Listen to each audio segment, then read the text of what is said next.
In 1955, the average American man could walk into his garage on a Saturday morning and solve 12 different problems before lunch. He didn't need to call anyone. He just knew. His father taught him. His grandfather before that. Today, that same list of 12 tasks would require most men to make at least 8 phone calls, watch a dozen YouTube videos, and still end up hiring someone anyway. This isn't about nostalgia. This is about capability. Real, practical capability that held families together and kept money in your pocket.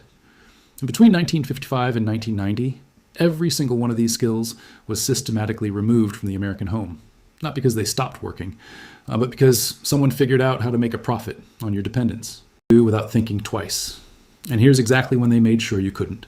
You remember what a Saturday looked like in your father's house? The garage door open, the smell of motor oil and cut wood, tools on pegboard, each one in its place because a man who respects his tools respects himself.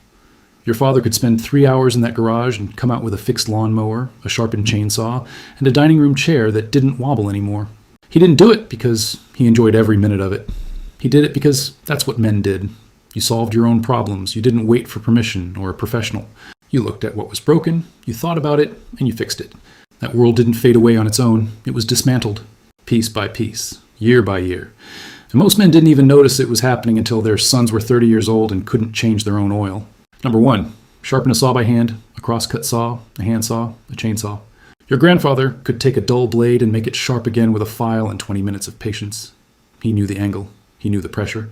A sharp saw is the difference between an hour of work and an afternoon of frustration.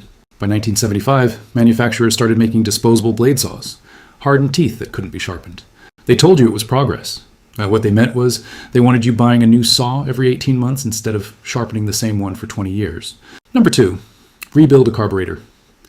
Every man who drove a car before 1985 had to understand how fuel and air mixed in that little metal chamber under the hood. Your grandfather could take one apart, clean every passage with solvent, replace the gaskets, set the float level, and have it back together before dinner. Then fuel injection arrived in the 1980s, sealed systems, computer-controlled. You couldn't adjust them. You couldn't rebuild them. You replaced the whole unit for $600. They called it advancement. But it also made sure you'd never teach your son how engines actually work. Number 3, repoint a brick chimney. Mortar doesn't last forever. It cracks. It crumbles. Water gets in, and eventually you need to scrape out the old mortar and pack in new. Your grandfather could do this with a pointing trowel and mixed mortar. He knew the ratio. 3 parts sand to 1 part, lime to 1 part, Portland cement.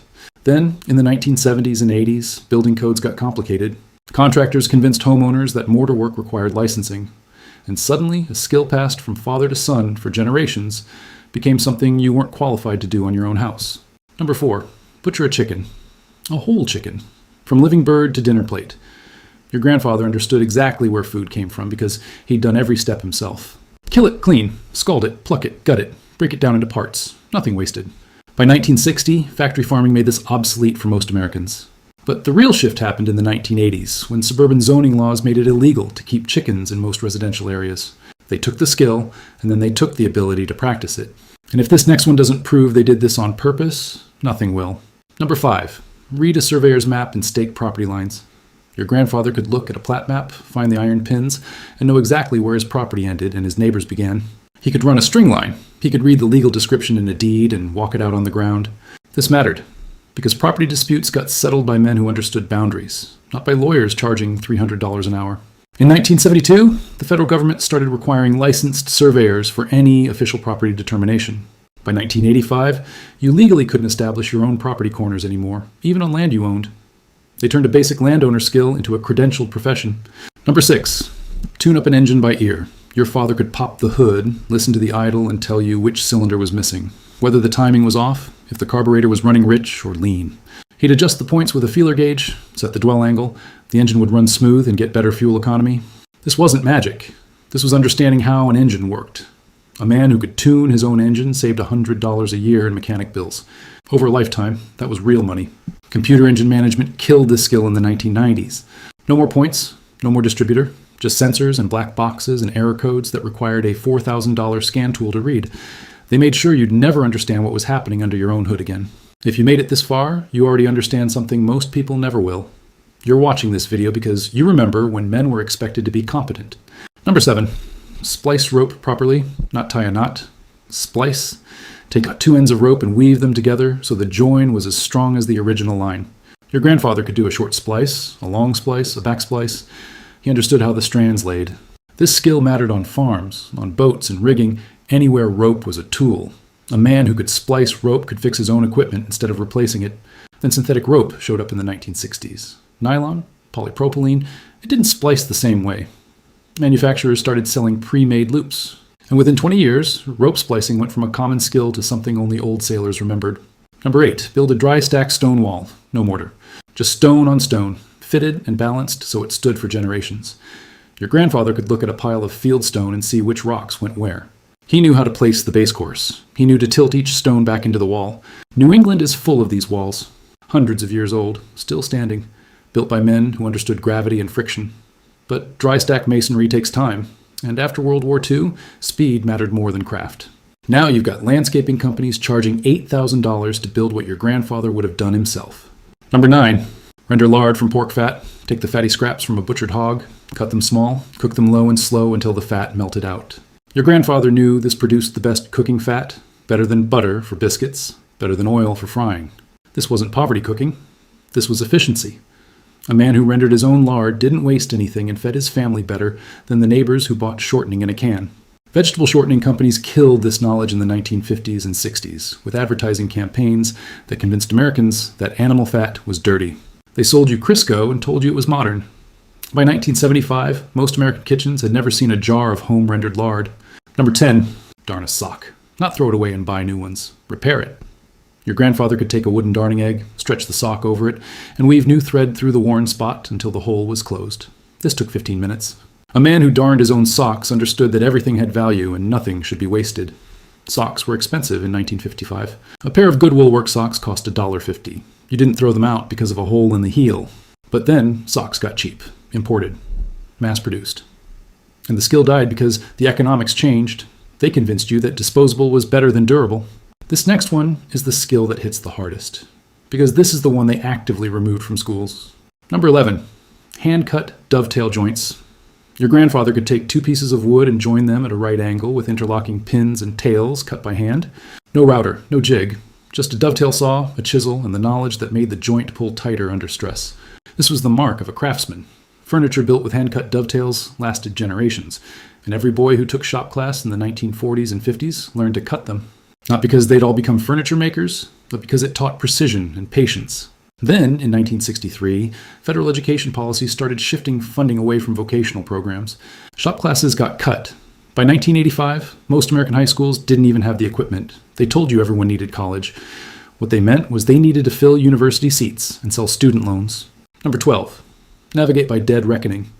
Your grandfather could walk into unfamiliar country and find his way back without a map. He could track the sun, read the moss on trees, follow ridge lines and water drainage. He knew how to stay found. This wasn't wilderness survival training. This was basic orientation. A man who could navigate didn't panic when he got turned around. He stopped, he thought. He figured it out. And that confidence carried into everything else he did. GPS killed this in the 1990s and 2000s. Why learn to read the land when a satellite could tell you exactly where you were? Except a satellite can fail. A battery can die. And a man who depends entirely on technology is helpless the moment that technology stops working. Your grandfather didn't do these things because he was special. He did them because every man around him could do them too. It was the baseline, the expectation. You learned from your father because your father learned from his father, and that chain went back further than anyone could remember. He didn't fix his own car because he loved fixing cars.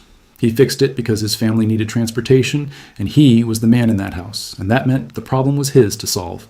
He didn't sharpen his own saws because it was fun. He did it because dull tools make hard work harder, and a man who let his tools go dull wasn't taking care of what he had. These weren't hobbies. These weren't optional. These were the skills that made a man capable, independent, valuable to his family and his community. And when you had them, you didn't just survive. You thrived. You saved money. You saved time. You taught your sons. You helped your neighbors. You stood on your own 2 feet.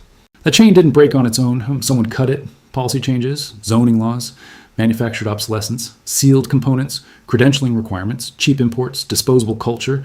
Every one of these skills disappeared for a reason, and that reason was almost always profit for someone else. But here's what they didn't count on. The knowledge isn't gone, it's sleeping. And every man watching this video just proved that someone still remembers, someone still cares, someone still knows that these skills mattered and the men who had them mattered. You can't bring back shop class, You probably can't change the building codes, but you can bring your grandson into the garage this Saturday. You can show him what a sharp chisel looks like. You can let him hold the wrench while you explain why the bolt goes in clockwise. You can teach him one thing his father never learned, and that makes you the last line. These skills aren't dead. They're waiting, in your hands, in your memory. In the garage, where the tools still hang on pegboard, and every time you pass one of them forward, you prove that the chain isn't broken. It's just stretched thin, and it's men like you who are holding it together. If this hit home, share it with someone who needs to hear it. Your son, your grandson, the guy at church who still changes his own oil, and subscribe, because there are a lot more skills they don't want remembered. And we're going to remember every single one of them. Next time, we're talking about the 7 tools that used to be in every garage in America and why you can't even buy 4 of them anymore. You're going to want to see that one.